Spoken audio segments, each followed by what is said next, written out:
పాటలు పాడాము. సిస్టర్ మంచి పాట పాడారు, మార్గము చూపు మీ ఇంటికని. ఏ మార్గము? ఏ ఇంటికి వెళ్ళాలి మనం?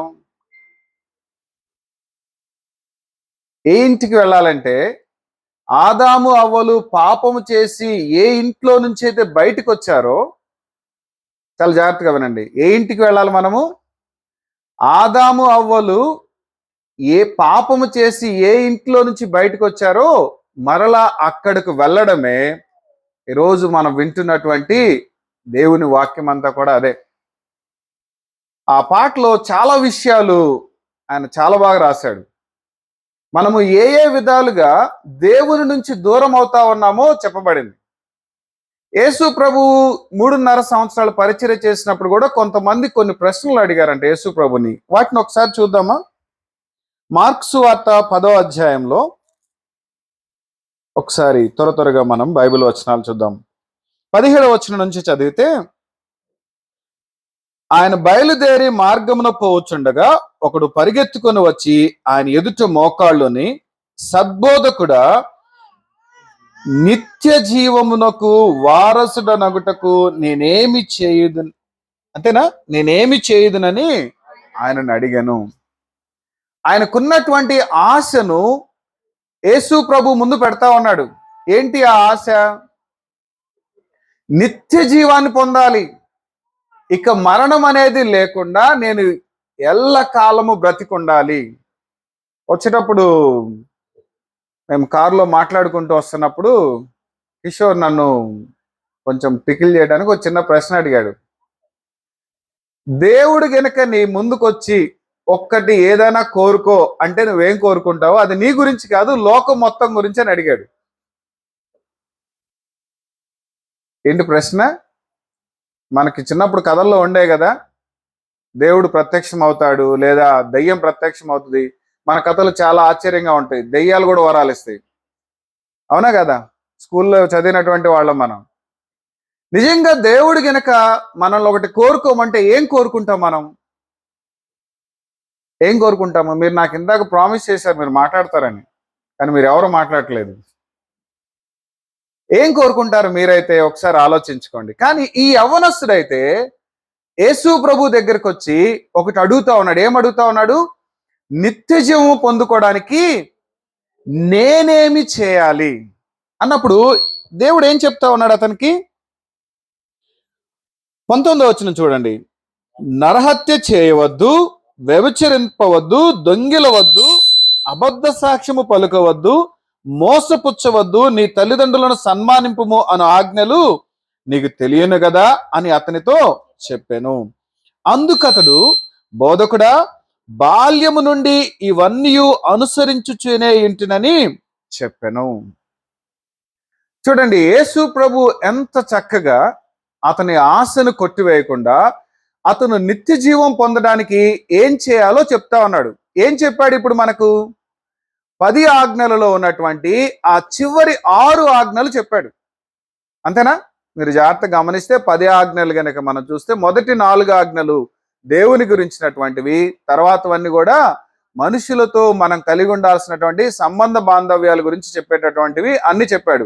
అప్పుడు ఆ యవ్వనస్తుడు ఏమంటున్నాడు? ఇవన్నీ ఎప్పటి నుంచి చేస్తున్నాడంట? బాల్యము నుండే చేస్తున్నాడు అన్నాడు. అప్పుడు యేసు ప్రభు ఏం చెప్తున్నాడు? యేసు అతన్ని చూచి అతన్ని ప్రేమించి, నీకు ఒకటి కొదువుగానున్నది, నువ్వు వెళ్ళి నీకు కలిగినవన్నీ అమ్మి బేదలకిమ్ము, పరలోకమందు నీకు ధనము కలుగును, నీవు వచ్చి నన్ను వెంబడించుమని చెప్పెను. అతడు మిగులు ఆస్తి గలవాడు గనుక ఆ మాటకు ముఖము చిన్నబుచ్చుకొని దుఃఖపడుచు వెళ్ళిపోయెను.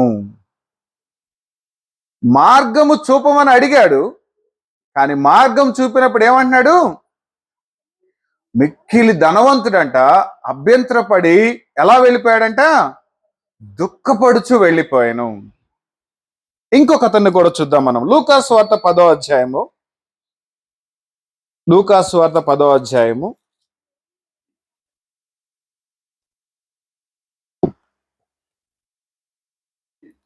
సరే 25వ వచనం చదువుదామా?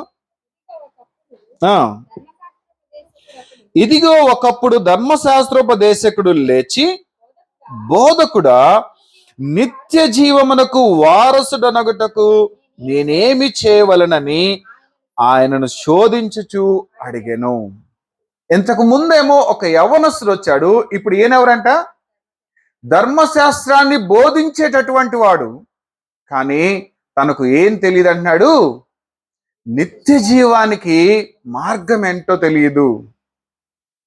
నిత్య జీవం పొందుకోవడానికి వీళ్ళిద్దరూ అడుగుతున్నటువంటి దాంట్లో ఒకటి కామన్ గా ఉన్నది ఏంటంటే, నేనేమి చేయాలి. ఏమంటున్నారు? నేనేమి చేయాలి అన్నప్పుడు యేసు ప్రభు అక్కడ అతనికి ఏం చెప్పాడు?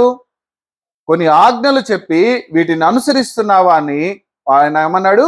వీటన్నిటిని నేను అనుసరిస్తూనే ఉన్నాను, కానీ దేవుడు నీకు ఒకటి కొదువుగా ఉన్నదన్నప్పుడు, దాన్ని చేయమన్నప్పుడు చేయకుండా వెళ్ళిపోయాడు. ఇతనికి ఏం చెప్తా ఉన్నాడు ఒకసారి చూడండి. దేవుడైన ప్రభువును నీ పూర్ణ హృదయముతోను, నీ పూర్ణ మనసుతోను, నీ పూర్ణ శక్తితోను, నీ పూర్ణ వివేకముతోను ప్రేమింపవలననియు, నిన్ను వలె నీ పొరుగు వారిని ప్రేమింపవలననియు రాయబడి ఉన్నదని చెప్పెను. అయితే అతను ఏమన్నాడు? 29వ వచనం చూడండి. అయితే తాను నీతిమంతుడైనట్టు కనుపరచగొనగోరి.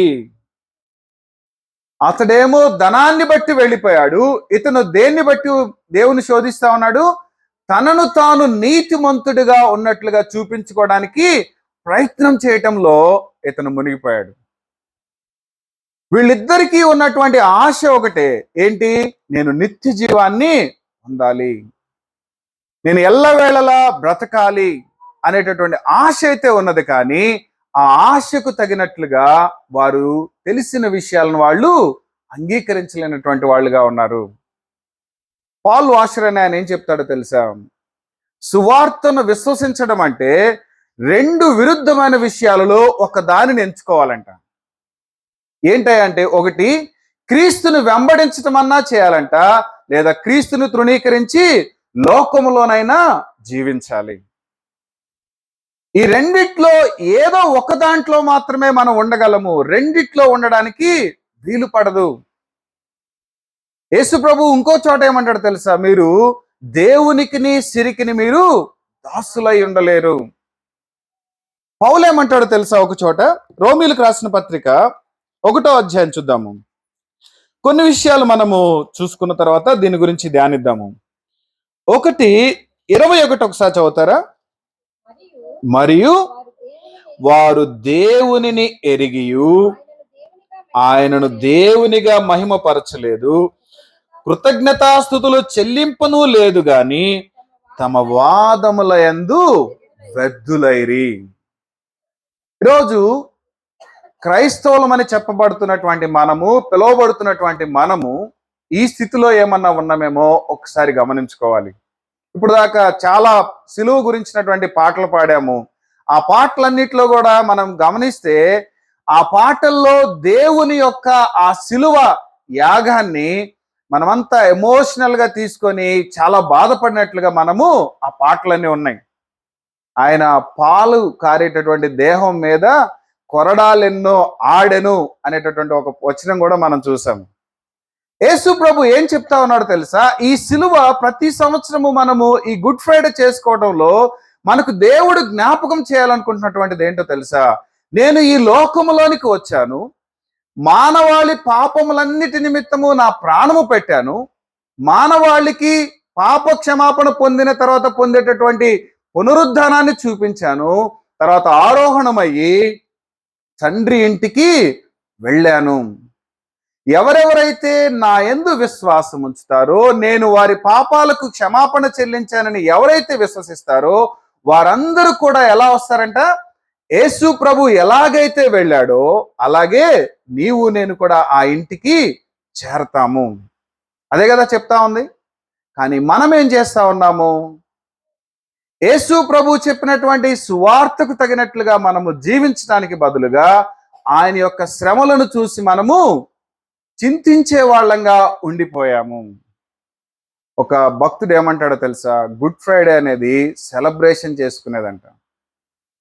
మనము కూర్చొని ఏడుస్తూ ఉండేది కాదు, కానీ నా పాపాలకు విమోచన జరిగింది, నేను ఇక చింతించడానికి అవసరం లేదు, ఇది నేను సంతోషంగా గడపాల్సినటువంటి సమయము అనేదాన్ని ఒక భక్తుడు చెప్తా ఉంటాడు.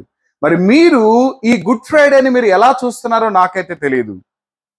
ఇక్కడ ఒక యవనస్తుని మనం చూసాము, మిక్కిలి ధనవంతుడు, ఇంకొకతను ధర్మశాస్త్రోపదేశకుడు. వీళ్ళందరికీ ఉన్న ఆశ ఒకటే. ఏంటి ఆశ? నిత్య జీవాన్ని పొందుకోవాలి. మరి ఆ నిత్య జీవాన్ని పొందుకోవడానికి ఎలా జీవించాలి? సువార్తను నమ్మినటువంటి మనము రెండింటిలో ఒకదాన్ని ఎన్నుకున్నాము. ఏంటా ఎన్నుక మనది? క్రీస్తు పక్షముగా నేను జీవించాలని మనము ఎన్నుకున్నాము. అంతేనా? ఇక్కడ ఉన్న వాళ్ళందరూ కూడా క్రీస్తు పక్షముగా జీవించాలని గనక మనం నమ్మితే, పౌలు సంఘాలలో సువార్త వినినటువంటి వాళ్ళ విషయంలో కొన్ని అభియోగాలు మోపుతా ఉన్నాడు.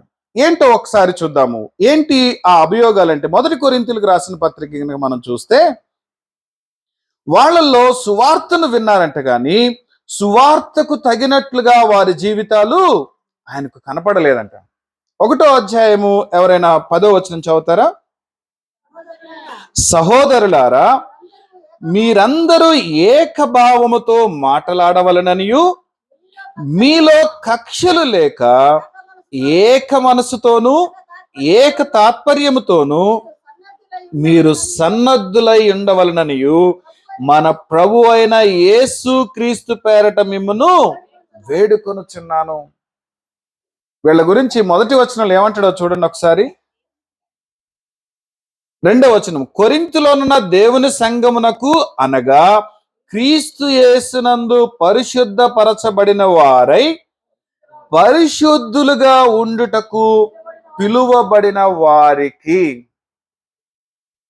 ఎవరికి రాస్తున్నాడు? పరిశుద్ధులుగా ఉండడానికి పిలువబడ్డాము. సువార్తను విశ్వసించడం అంటే, క్రీస్తు పక్షముగా నేను ఉంటానని తీర్మానం తీసుకోవడం అంటే, ఆ జీవితం ఎలా ఉండాలి? పరిశుద్ధముగా ఉండడానికి పిలువబడ్డారంట. కానీ వెంటనే వాళ్ళలో ఏమున్నాయని చెప్తా ఉన్నాడు. ఏమున్నాయంట? కక్షలున్నాయి, ఏక మనసు లేదు. చూడండి, మనము ఒక విషయాన్ని అంగీకరించాము అంటే ఆ విషయానికి తగినటువంటి జీవితాన్ని మనము చూపించగలగాలి. కొరింథీలో వీళ్ళందరూ సువార్తను విన్నారు కానీ ఆ సువార్తకు తగినట్లుగా వారి జీవితాలు లేవు. క్రైస్తవులమని పిలువబడుతున్నటువంటి మనము, శిలువ ధ్యానాలు చేస్తున్నటువంటి మనము, యేసుక్రీస్తు శిలువ ధ్యానాన్ని మనము చింతిస్తూ బాధపడుతూ, అయ్యో నా కోసం ఇంతగా నీవు చేశావని చెప్పేటటువంటి మనము, ఆయన చెప్పినట్లుగా మనము జీవించలేకపోతే ఆ చింతించటంలో ఏమన్నా అర్థం ఉందంటారా? ఒకసారి ఆలోచించండి. ఈ కొరింథీ సంఘము సువార్తను విన్నారు కానీ ఆ సువార్తకు తగినటువంటి జీవితము వారిలో లేదు. ఇంకా ఏమేమి ఉన్నాయి ఒకసారి చూస్తారా? 5వ అధ్యాయము 1వ వచనం చూడండి. మీలో జారవత్వం ఉన్నదని వదంతి కలదు, మీలో ఒకడు తన తండ్రి భార్యను ఉంచుకున్నాడట. ఇంకా ఏమంటున్నాడు చూడండి. అతి జారత్వము అన్యజనులలోనైనను జరగదు, ఇట్లుండి మీరు పొంగుచున్నారే గాని మీరెంత మాత్రము దుఃఖపడి ఈలాంటి కార్యము చేసిన వారిని మీలో నుండి వెలివేసిన వారు కారు. ఎంత భయంకరమైన విషయమో చూడండి. జారత్వం ఉన్నదంట. జారత్వము వేరు, వ్యభిచారం వేరు. వివాహం చేసుకొనక మునుపు ఎవరైనా సరే ఇతరులతో గనక సంబంధాలు పెట్టుకునే దాన్ని జారత్వం అంటారు. వివాహం అయిపోయిన తర్వాత వివాహ నిబంధనకు కట్టుబడకుండా వేరొకరితో సంబంధాలు, అక్రమ సంబంధాలు పెట్టుకోవడాన్ని వ్యభిచారం అంటారు. జారత్వం అన్నదంట అది ఘోరమైనటువంటి స్థితిలో ఉన్నది. దానిని బట్టి పౌలు చింతించట్లేదు. కానీ జారత్వం ఉన్నదని తెలిసి కూడా దాని పట్ల సంఘము సరియైన రీతిలో స్పందించకపోవడాన్ని బట్టి వాళ్ళని ఖండిస్తా ఉన్నాడు. ఇదిగో ఫలానా పని జరుగుతూ ఉన్నప్పుడు మీరు సంఘ సభ్యులుగా దాని విషయంలో ఎందుకు స్పందించలేదు? వీళ్ళెవరంట? పరిశుద్ధులుగా ఉండడానికి పిలువబడినటువంటి వారు, సువార్తను నమ్మి మేము యేసుక్రీస్తు పక్షముగా ఉండినటువంటి వారమని చెప్పి తీర్మానం తీసుకున్నటువంటి వీరి జీవితాలు ఎలా ఉన్నాయో చూడండి. పౌలు ఒక ఉదాహరణ చెప్తున్నాడు. ఇలాంటి దుష్కార్యము అన్యజనులలో కూడా లేదు. ఈరోజు ఈ సున్నితత్వాన్ని మనము కోల్పోయామండి. చాలా సంఘాలు ఈ సున్నితత్వాన్ని కోల్పోయి దేవుడు మనలను పిలిచిన పిలుపును మరచి పైకి భక్తి గలవారముగా మనము ఒకరికి ఒకరము చూపించుకోవడంలో మునిగి తేలుతా ఉన్నాము. సిలువ మనకు జ్ఞాపకం చేస్తా ఉంది, ఇదిగో నేను మీకోసం వచ్చి మరణించి తిరిగి లేచాను, ఇక మీరు పాపములో ఉండడానికి వీలు లేదు. నేను పరిశుద్ధుడను గనక మీరును పరిశుద్ధులై ఉండండి. మిమ్మల్ని చూసినటువంటి వారు, మీరు నాకు భయపడడం చూసినటువంటి వారు, ఈ దేవుడు నాకు కూడా కావాలి అనేటటువంటి విధముగా మీరు నాకు సాక్షులై ఉంటారు. అదే కదా చెప్పబడుతుంది వాక్యము. మీరందరూ నాకు ముందే చెప్పారు మాకు బైబిల్ అంతా తెలుసని. ఓకే, ఇంకొక మాటకు వద్దాం. 6వ అధ్యాయము 1వ వచనం ఒకసారి చదవండి. మీలో ఒకనికి మరి ఒకని మీద వ్యాజ్యమున్నప్పుడు వాడు పరిశుద్ధుల ఎదుటగాక అనీతిమంతుల ఎదుట వ్యాజ్యమాడుటకు తెగించుచున్నాడా? ఆ పదాలు చూడండి. అన్యజనులలో కూడా ఎంత దుష్కార్యం నేను చూడలేదు.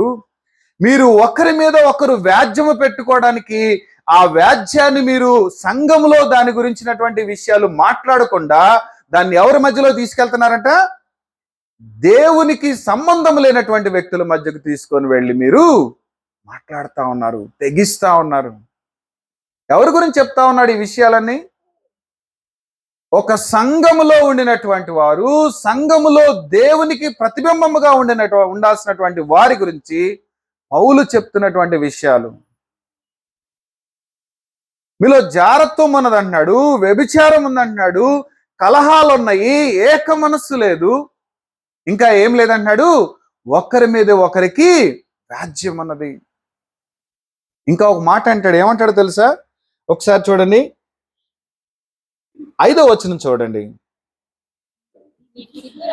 మీకు సిగ్గు రావాలనని చెప్పుచున్నాను, ఏమి తన సహోదరుల మధ్యను వ్యాజ్యము తీర్చగల బుద్ధిమంతుడు మీలో ఒకడైనను లేడా?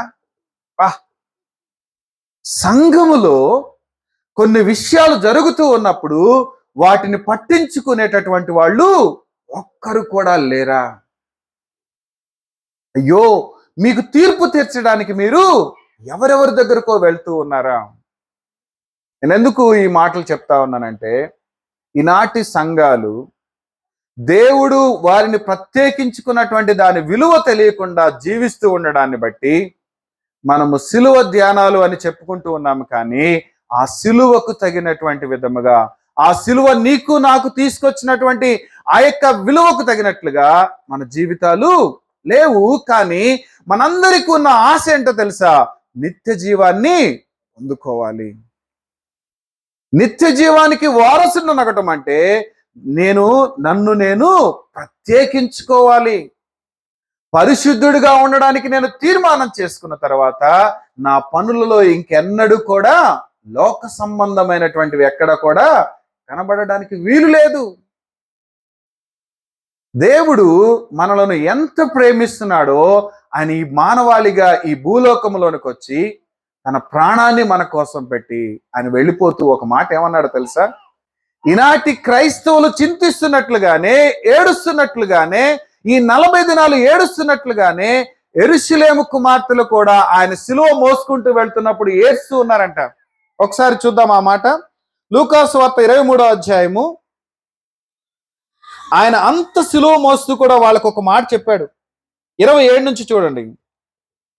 గొప్ప జన సమూహమును ఆయనను గూర్చి రొమ్ము కొట్టుకొనుచు దుఃఖించుచున్న చాలా మంది స్త్రీలను ఆయనను వెంబడించిరి. యేసు వారి వైపు తిరిగి, యెరూషలేము కుమార్తెలారా, నా నిమిత్తము ఏడవకుడి, మీ నిమిత్తము మీ పిల్లల నిమిత్తమును ఏడువుడి. ఈరోజు నీవు నేను కన్నీరు కార్చాల్సింది యేసు ప్రభు శిలువలో శ్రమను అనుభవించినందుకు కాదు. యేసు ప్రభు శిలువను అంగీకరించినటువంటి వాళ్ళు, నీ ఇంట్లో నా ఇంట్లోనూ ఉన్నటువంటి వాళ్ళ గురించి మనము ఏడవాలి. దేవుని మీద చింతించడము, దేవుని చూసి బాధపడము మనం మానివేద్దాము. ఆయన దేవుడు. నీవు నేను ఏమి చేసి కూడా ఆయనకు ఏమి చేయలేము. ఆయనే మనకు సహాయం చేయడానికి వచ్చాడు. మనకు సహాయం చేయడానికి వచ్చినటువంటి దేవుని గురించి మనము చింతించే వాళ్ళంగా ఉన్నాము. చాలా భయంకరమైనటువంటి ఆశ్చర్యం కలిగించేటటువంటి విషయము. ఈనాటి క్రైస్తవులముగా మనము దేవుణ్ణి అర్థం చేసుకున్న విధానం చూస్తే ఇంకా ఏమంటున్నాడు చూడండి. 1 కొరింథీయులకు రాసిన పత్రికలో ఇంకా కొన్ని విషయాలు వాళ్ళ గురించి చెప్తా ఉన్నాడు. ఏమంటున్నాడు? 7వ అధ్యాయం గనక మనం చూస్తే, వాళ్ళు వివాహం విషయంలో, దేహం విషయంలో తమను తాము ఎలా కాపాడుకోవాలో కూడా తెలియట్లేదంట. మీరు ఎవరిని పెళ్లి చేసుకోవాలో తెలియదు, ఎలా ఉండాలో తెలియటం లేదు. 8 నుంచి 10 అధ్యాయాల్లో వాళ్ళు విగ్రహాలకు అర్పించినటువంటివి తినాలా వద్దా అని ఆలోచిస్తా ఉన్నారంట. ఇంకా గనక చూస్తే 12వ అధ్యాయంకి వచ్చేసరికి దేవుడు సంఘములో ఉన్నటువంటి ప్రతి ఒక్కరి ప్రయోజనం నిమిత్తము ప్రతి ఒక్కరికి కృపావరాలను దేవుడు అనుగ్రహించాడంట. కానీ వాటిని వాడటం కూడా వాళ్లకు తెలియడం లేదు. ఒక్కొక్కరికి పాటలు పాడే తలాంత ఉంటుంది, ఒక్కొక్కరికి పరిచర్య చేయగలిగే తలాంత ఉంటుంది. ఇవన్నీ కూడా ఒకరికొకరము పరిచర్య చేసుకోవడానికే, ఒకరికొకరము మనము దేవునిలో ఎదగటానికి ఈ విషయాలు మన ముందు పెట్టబడ్డాయి. అందుకనే ప్రేమ యొక్క నిర్వచనాన్ని 13వ అధ్యాయంలో చెప్తా ఉంటాడు. 1 కొరింథీయులకు రాసిన పత్రిక 13వ అధ్యాయంలో, అరే మీరు సువార్తను అంగీకరించారు కానీ మీకు ప్రేమ అంటే ఏంటో తెలియలేదు. దేవుని లక్షణమైనటువంటి ఆ లక్షణాన్ని మీరు సంపాదించుకోలేదు, దానిని మీరు అభ్యాసం చేయట్లేదు. ఎందుకు మీలో కలహాలు ఉన్నాయి, మీలో ఏక మనసు లేదు, మీరు జారత్వంలో ఎందుకున్నారు, మీరు ఒకరి మధ్య ఒకరికి వివాదాలు ఎందుకున్నాయా అంటే మీరు సువార్తను అంగీకరించామని చెప్తున్నారు కానీ దానికి కారణమైనటువంటి దేవుని గురించిన అవగాహనలో మీరు ఎదగలేదు. కాబట్టి మీరు ఇంకా అన్యజనుల వలె, ఇంకా చెప్పాలంటే అన్యజనుల కంటే కూడా భయంకరమైనటువంటి రీతిగా మీ ప్రవర్తన ఉన్నది. ఈరోజు సిలువ ధ్యానాలు చేస్తున్నటువంటి మనము, ఈ లెంట్ డేస్ 40 డేస్ అబ్జర్వ్ చేస్తున్నటువంటి మనము ఒక్కసారి మన జీవితాల వైపు తిరిగి చూసుకున్నాము. చాలా విషయాలు మనము ఆయన గురించి బాధపడుతూ వచ్చాము. అయ్యో ఆయన ఇంత శ్రమ పడ్డాడు, ఇంత రక్తము కాచాడు, ఇలా అయ్యింది అలా అయ్యిందని చెప్పుకుంటూ ఉన్నాం. కానీ నేను ఎలా ఉన్నాను, నా పట్ల దేవుడు నేను ఎలా ఉండాలని నన్ను పిలిచాడు, నేను ఎలా ఉంటున్నాను? ఇంకా ఏమంటున్నాడో చూడండి. ఒకసారి గనుక 14వ అధ్యాయంలో 1వ వచనం ఏమంటాడో చూడండి. ప్రయాసపడుడి. మీరు సంఘములో ఒకరి పట్ల ఒకరు ప్రేమ కలిగి ఉండడానికి ఏం చేయాలంట? ఎందుకు ప్రయాసపడాలి? ఒకరిని ప్రేమించడానికి ప్రయాసపడాలా? ఆలోచించండి. ప్రయాసపడాలి. ఒకరిని ప్రేమించడము అంత సులభం కాదు. యవనస్తురాండ్రు ప్రేమించుకున్నట్లు కాదు ఇది. వారికి ఒకరి గురించి ఒకరికి సరిగా తెలియదు కాబట్టి వారు ఆ మోహాన్ని ప్రేమ అనుకుంటున్నారు. ఇది మోహం కాదు, ఒకరి కోరికను ఒకరు తీర్చుకునేది కాదు. ఈ ప్రేమ ఒకరిని ఒకరు సహించాలి, ఒకరిని ఒకరము భరించాలి, ఒకరి గురించి ఒకరము పట్టించుకోవాలి, ఒకరిని ఒకరము క్షమించగలగాలి. ఈ 40 దినాలలో ఈ లక్షణాలు మనలో ఉన్నాయేమో, మనలో ఉన్నటువంటివి ఏమన్నా ఉంటే, దేవునికి వ్యతిరేకమైనవి ఉంటే వాటిని తీసివేసుకుందాము. దేవుని లక్షణాలు మనలో కనబడినటువంటి ఏమన్నా ఉంటే వాటిని అభ్యాసం చేయడము మొదలు పెడదాము. చివరిగా 14 అధ్యాయాలు మాట్లాడిన తర్వాత 15 అధ్యాయంలో ఏం చెప్తున్నాడో తెలుసా వాళ్ళకి? సువార్త విన్న వాళ్ళకి చెప్తున్నటువంటి మాటలు నాకు చాలా ఆశ్చర్యం వేసింది. ఈ పత్రిక చదువుతున్నప్పుడు అరే 15వ అధ్యాయంకి వచ్చిన తర్వాత ఇంత విరివిగా మాట్లాడిన తర్వాత వాళ్ళకి ఏం జ్ఞాపకం చేస్తున్నాడు చూడండి. మొదటి వచనం, మరియు సహోదరులారా, నేను మీకు ప్రకటించిన సువార్తను మీకు ఏ స్థితిలో ఉన్నారు వాళ్ళయ్యా అంటే, వాళ్ళు విన్న సువార్తను వారు మరచిపోయి ప్రవర్తించడాన్ని బట్టి మరలా వాళ్ళకి ఏం చెప్తున్నాడు? ఏ సువార్త అంటే ఇక్కడ మీరు విన్నది, మీతో నేను మాట్లాడింది, మీరు సువార్తను నమ్మి యేసుక్రీస్తును వెంబడిస్తున్నామని చెప్తున్నారు చూడండి. ఆ సువార్తను నేను మరలా మీకు జ్ఞాపకం చేస్తున్నాను. ఏమన్నాడు చూడండి, మీరు దానిని అంగీకరించితిరి, దాని యందే నిలిచి ఉన్నారు, మీ విశ్వాసము వ్యర్థమైతేనే కానీ నేను ఏ ఉపదేశ రూపముగా సువార్త మీకు ప్రకటించుతునో ఆ ఉపదేశమును మీరు గట్టిగా పట్టుకొని ఉన్న ఎడల ఆ సువార్త వలననే మీరు రక్షణ పొందువారై యుందురు. ఒక వ్యక్తి మార్గము చూపు ఇంటికి అన్నాడు చూసారా? ఆ ఇంటికి చేరుకోవాలంటే ఏం చేయాలంట? సువార్తను అంగీకరించాలి. సువార్తను అంగీకరించినటువంటి వాడు అంగీకరించానని చెప్తే సరిపోదు, సువార్తలో నిలిచి ఉండాలి. దీన్ని మీ చెవులలో నాటనేయండి. పౌలు ఇదే మాట అంటా ఉంటాడు సంఘాలతో మాట్లాడుతూ, ఈ మాట మీ చెవులలో నాటనీయుడి. సువార్తను అంగీకరించాము, విన్నాము, నమ్ముకున్నాము, ఒప్పుకున్నామంటే కాదు, సువార్తలో మనం ఏం చేయాలంట? నిలిచి ఉండాలి. ఏమన్నాడు? ఆ సువార్త ఏంటంట? ఒకసారి చూడండి. నాకియబడిన ఉపదేశమును మొదట మీకు అప్పగించుదని, అదేమనగా లేఖనముల ప్రకారము క్రీస్తు మన పాపముల నిమిత్తము మృతి పొందెను, సమాధి చేయబడెను, లేఖనముల ప్రకారము 3వ దినమున లేపబడెను. ఇది సువార్త. ఆయన మరణము పొందాడు, సమాధి చేయబడ్డాడు, తిరిగి లేచాడు. దేని ఆధారంగా? లేఖనముల ప్రకారము. ఈ యేసుక్రీస్తే ఎందుకు అంటే, లేఖనము ఎవరి గురించి చెప్పబడిందో, లేఖనము దేని గురించి ఎదురు చూసేలా చేసిందో ఆ లేఖనము ప్రకారము వచ్చి మరణించి సమాధి చేయబడి తిరిగి లేచినటువంటి ఆయన యందు విశ్వాసం ఉంచినటువంటి వారు మాత్రమే రక్షించబడతారు, నిత్య జీవానికి వారసులవుతారు. ప్రతి ఒక్కరికి ఉండేటటువంటి ఆశ ఇదే. నేను ఏదో రీతిగా మోక్షాన్ని పొందుకోవాలి, దానికి నేనేదో చేయాలి. నువ్వేదో చేయవలసిన అవసరం లేదు. నువ్వు చేయవలసింది ఏంటయ్యా అంటే, సువార్తను నమ్మి దాని ప్రకారము జీవించాలి. ఏం చేయాలి మనము? సువార్తను నమ్మి దాని ప్రకారము జీవించాలి. ఒకవేళ సువార్తను అంగీకరించి నిలిచిలేమంటే మనము సువార్తను అంగీకరించినటువంటి వారము కానే కాదు.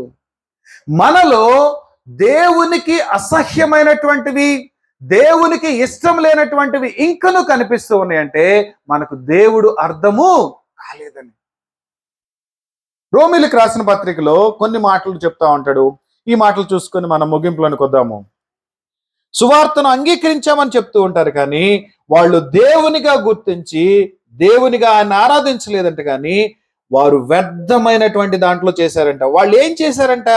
18వ వచనం ఒకసారి చదువుతారు. 1వ అధ్యాయము 18వ వచనము.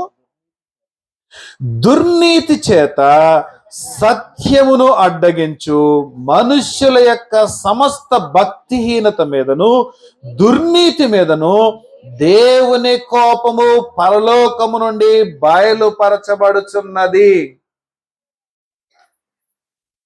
దుర్నీతి గనక మనలో ఉంటే, సత్యాన్ని అడ్డగించే వాళ్ళం గనక మనం గనక ఉంటే, వాళ్ళ మీదకు ఎక్కడి నుంచి వస్తుందంట? పరలోకము నుండి దేవుని తీర్పు వారి మీదకి వస్తుంది. మనము దేవునిని అంగీకరించామని దేవుని పేరట గనక మనము ఆటలాడుతూ ఉంటే, ఆయన ఎటువంటి దేవుడో మనము తెలుసుకొని ఉండాలి. బయట చెప్పబడుతున్నటువంటి వ్యక్తి కాదు. దేవుడు ఆయన పాపాన్ని ఎంత మాత్రము కూడా సహించడు, ఓర్చుకోడు. అందుకనే ఇంకేమంటాడు చూడండి, వాళ్ళు ఏమేం చేశారంట? 23వ వచనం చూడండి. వారు అక్షయుడగు దేవుని మహిమను క్షయమగు మనుష్యుల యొక్కయు, పక్షుల యొక్కయు, చతుష్పాద జంతువుల యొక్కయు, పురుగుల యొక్కయు ప్రతిమా స్వరూపముగా మార్చిరి. మనకు దేవుడు గనక అర్థం కాకపోతే, మన ప్రవర్తనలో మన అవివేకంతో, జ్ఞానము లేక మనము ఆయనను వేరే వేరే వాటికి సరిపోయినటువంటి వానిగా, ఆయన స్థాయిని దిగజార్చే వాళ్ళంగా ఉంటామంట. చాలా జాగ్రత్తగా గమనించుకోవాలి. అందుకని పౌలు ఆ యొక్క లేఖలు రాస్తూ వాళ్లకు ఏమని అడుగుతాడో తెలుసా? మనమంతా నాకు స్వస్థత కావాలి, స్వస్థత కావాలి, నేను బాగుపడాలి అనుకుంటా ఉంటాం కదా. పౌలు ఆ సంఘాలను కోరుకున్నది ఏంటో తెలుసా? మీకు స్వస్థ బుద్ధి కావాలి. దేనికి కావాలంట? దేనికి స్వస్థత కావాలి? మన బుద్ధికి. మనమేమో అన్ని విడిచిపెట్టి అది కావాలి ప్రభువా, ఇది కావాలి ప్రభువా అని అడుగుతాం. కానీ ప్రభువా, నీవు చెప్పిన ప్రమాణాలకు తగినట్లుగా నా జీవితం లేదు, నాకు సహాయం చేయని ఒక్కరంటే ఒక్కసారి కూడా ప్రార్థన చెయ్యము. మన దేవుడు రోషము గల దేవుడు. పాత నిబంధన గనక మనం చూస్తే, ఆయన గనక పాత నిబంధనలో ఆయన చూపించినటువంటి కోపము గనక మన మీద గనక చూపిస్తే, ఈరోజు మనం చాలా మందిని కనపడం. దేవుడు తన కృపను మన పట్ల కొనసాగిస్తూ ఉన్నాడు. కాబట్టి ఈ యొక్క సిలువ ధ్యానాలలోనే దేవునికి ఆయాసకరమైనటువంటి ప్రవర్తన ఇంకను నేను దేవునిని నమ్మాను అని చెప్తూ అలాంటి ప్రవర్తన గనక మనలో ఉంటే దానిని తీసివేసుకోవడానికి ప్రయత్నం చేద్దాము. సంఘం ఎలా ఉండాలో తెలుసా? ఐక్యత కలిగినటువంటి ఒక కుటుంబముగా ఉండాలి. సంఘాన్ని చూస్తే అనేకులు వచ్చి చేరాలనేటటువంటి ఆశను మనము కలిగించాలి. ఇంకా ఏమన్నాడు చూడండి, అదే రోమీలకు రాసిన పత్రిక 1వ అధ్యాయం 26వ వచనం చూడండి. 25 అట్టివారు దేవుని సత్యమును అసత్యమునకు మార్చి సృష్టికర్తకు ప్రతిగా సృష్టమును పూజించి సేవించిరి. దేవుని గురించి గనక మనకు అర్థం కాకపోతే మనం కూడా ఏం చేస్తాము? దేవునికి మారుగా అన్ని తీసుకొని వస్తాము. కానీ పౌలు ఏం చెప్తున్నాడు తెలుసా? 1 కొరింథీయులకు రాసిన పత్రిక 5వ అధ్యాయము 1వ వచనం ఒకసారి చదువుతారా?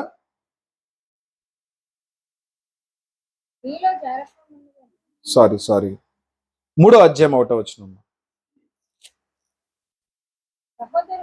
సహోదరులారా, ఆత్మ సంబంధులైన మనుషులతో మాట్లాడినట్లు నేను మీతో మాట్లాడలేకపోతిని. ఏమన్నాడు? ఇంకేమన్నాడు? శరీర సంబంధులైన మనుషులే అనియు క్రీస్తునందు పసిబిడ్డలే అనియు మీతో మాట్లాడవలసి వచ్చెను. మీకు ఇంకా కొన్ని విషయాలు నేర్పించాలనుకున్నాను, మీతో ఇంకా పరిపక్వత కలిగినటువంటి విషయాలు మీతో మాట్లాడాలనుకుంటున్నాను. కానీ మీరు ఎలా ఉన్నారంటున్నాడు? పసిబిడ్డలు వలె ఉన్నారు. ఎంత జాలితో మాట్లాడుతా ఉన్నాడు చూడండి. వాళ్ళలో రకరకాలైనటువంటి లోపాలు ఉన్నాయి, కానీ పౌలు వాళ్ళని బ్రతిమాలుకుంటా ఉన్నాడు.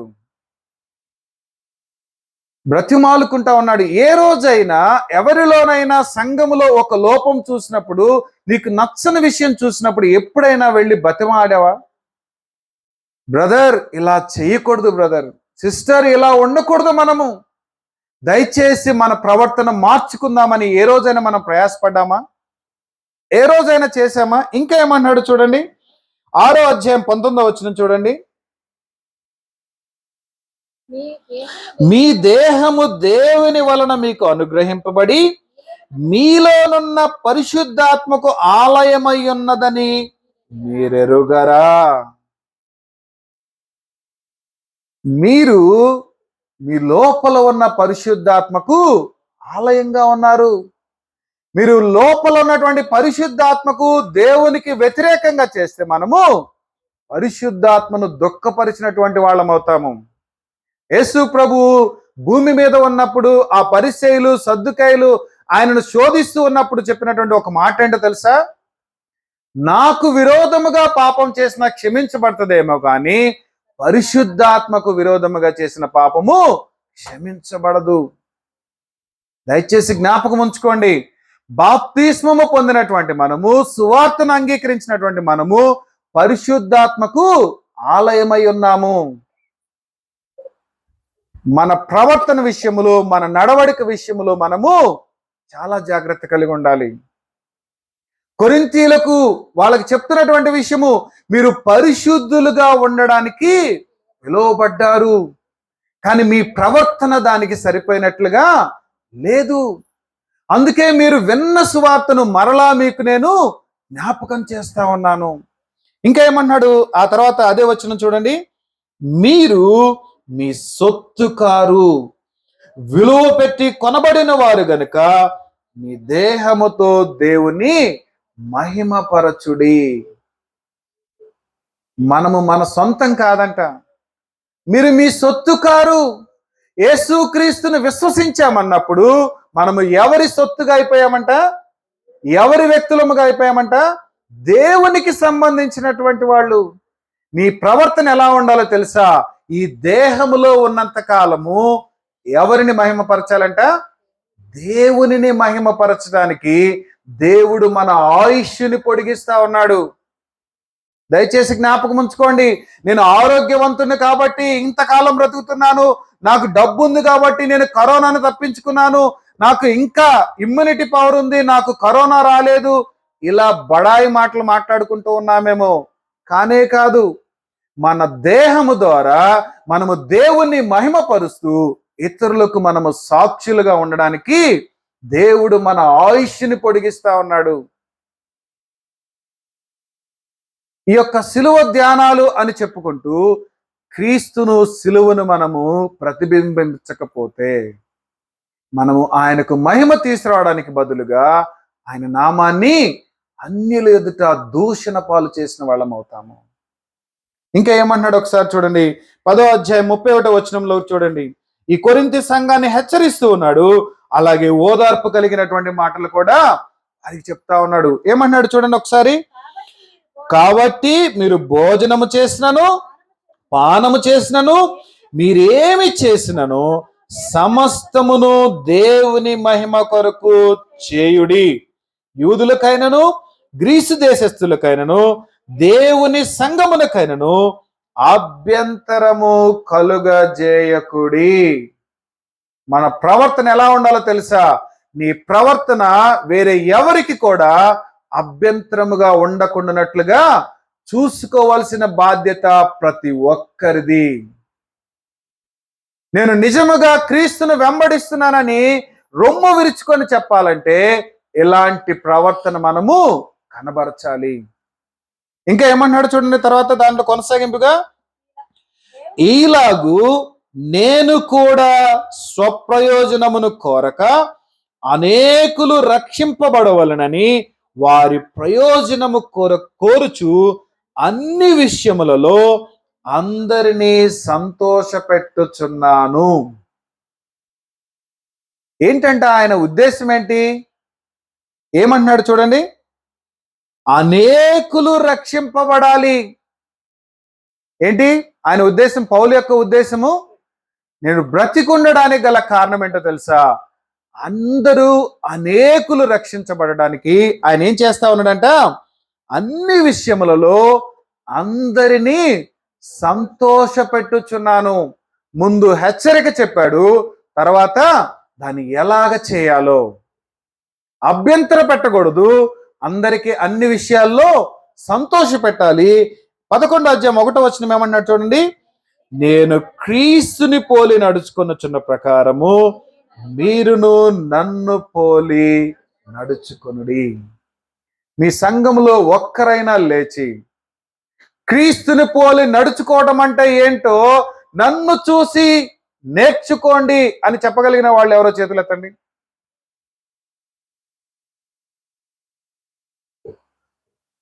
అరే ఒక్కళ్ళు కూడా లేరా మీ ఊర్లో? చెప్తే మా ఊరు నుంచి ఒక నలుగురిని పిలిచేవాళ్ళమే. ఏమన్నాడు పౌలు? ఏమన్నాడు? మీరు ఎవ్వరికీ అభ్యంతరంగా ఉండొద్దు, నేను అందరి స్వప్రయోజనమని కోరుకోవట్లేదు, నేను అనేకులు రక్షించబడాలని అన్ని విషయములలో అందరినీ సంతోషపెట్టుచున్నాను.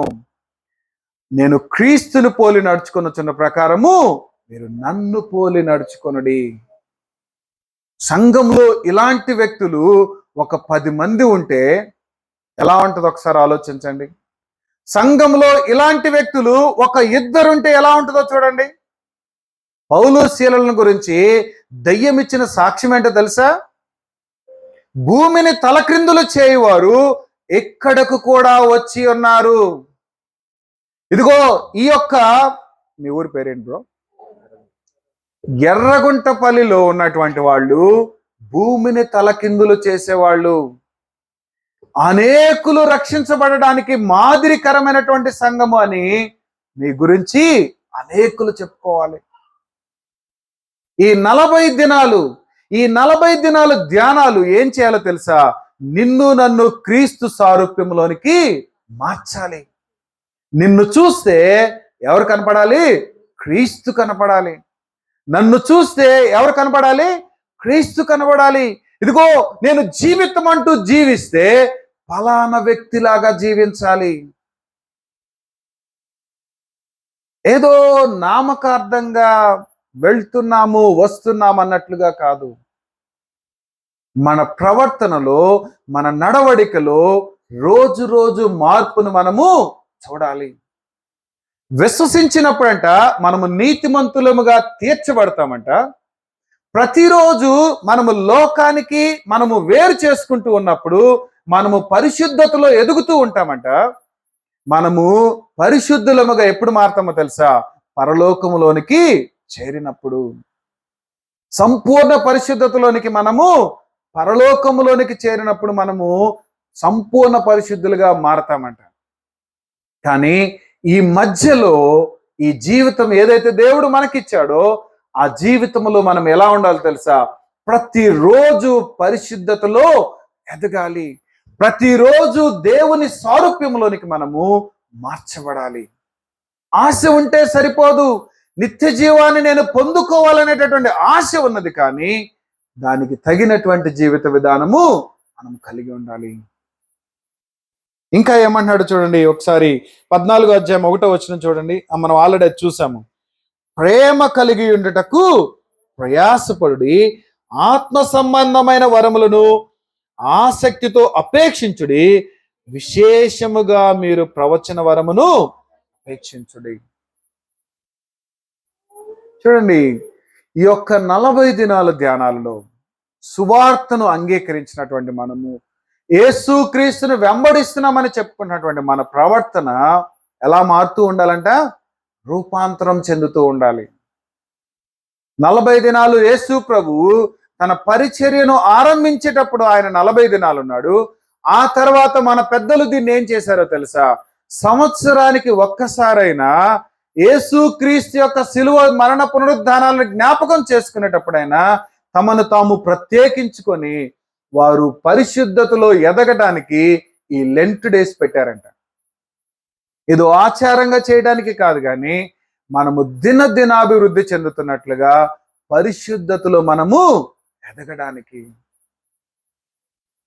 కాబట్టి ఈరోజు ఇక్కడ కూర్చున్నటువంటి మనము ఆ కొరింథీ సంఘములో ఉండినటువంటి లక్షణాలు గనక మనలో ఏమన్నా ఉంటే వాటిని తీసివేసుకున్నాము. పౌలు కొన్నిటిని తీసివేసుకొని కొన్నిటిని సంపాదించండి, అభ్యాసం చేసుకోండి, అలవాటు చేసుకోండి అన్నాడు. ఏంటి అవి? కొన్ని చెప్పగలరా ఇప్పుడు మనం చూసినవి? కొన్ని ఎవరైనా చెప్పగలరా?